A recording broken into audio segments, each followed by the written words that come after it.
Hi, my name is Dr. Ross Hauser. I'm coming to you from the Caring Medical Florida office. There's people that they have a terrible seasickness feeling all the time. And they go to various neurologists, physicians, and nobody can figure out why they have this condition. If you think about it, the job of the neck is to orient the head in 3D space.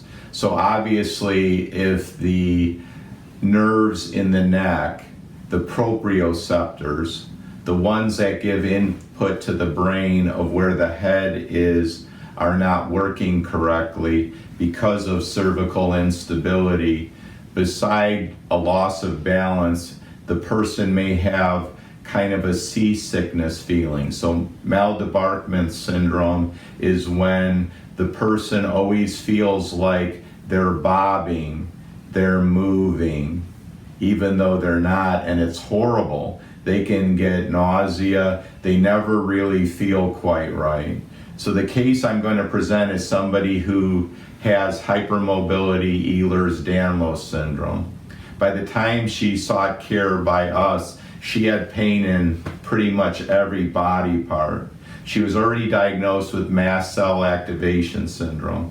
She had dizziness, tinnitus, and a host of other symptoms that clearly indicated that her nervous system was not working correctly. And I think when you see her digital motion x-ray, you'll say, wow, yeah, she does have a lot of ligament injuries. This particular patient is very sensitive to any type of motion. The nerves that tell the brain what's going on in the neck and the 3D perception of the head are actually in the ligaments. So the proprioreceptors that tell about motion and what's happening to the head are actually in the ligaments. And if a person has ligament damage, those proprioceptors are not going to give the right input.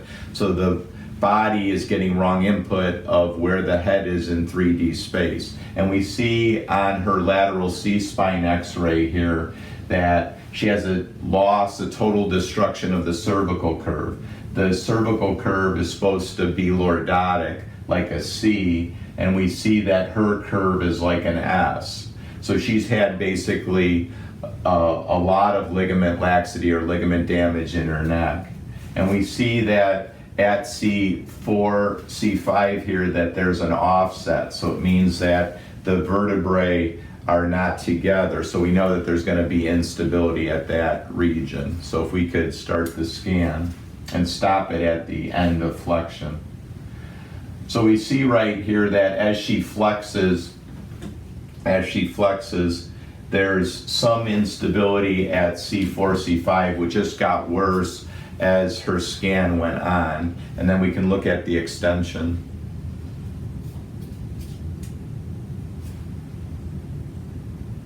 And we see that really with extension, George's line, which is the line drawn in the posterior part of the vertebrae, are all in alignment. See how her curve is now a C curve? So that means her curve is very, very pliable. That's how her curve should be just by looking forward. We see in the open mouth view that her C2 spinous process is not in alignment with the dens, so it's rotated a little bit to the left. So that's the first thing we see. But we're going to notice that she really doesn't have a lot of instability at C1, C2 as it relates to lateral overhang. So if we could start the digital motion x-ray, you'll see right here her C1, it overhangs a little, just a very little. This case illustrates a lot of points.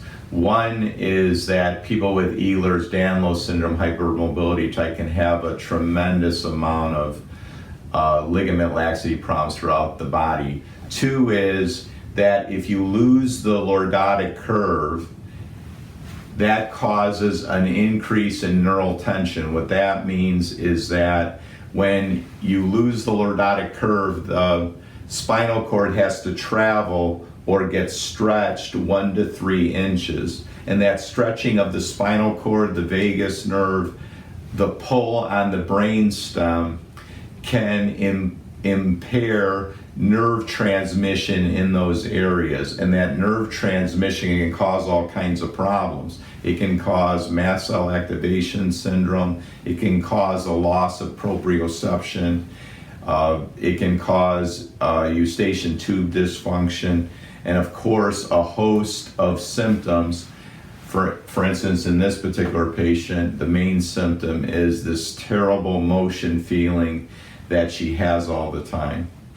When her ligament laxity in her neck is restored, and again, there wasn't a great deal of it, but there was some, and her cervical curve is restored, which we do by various exercises, positioning her computer screen so where her neck is extended, as well as wearing various weights and a head weight, again, to change the forces on her neck so her curve is restored.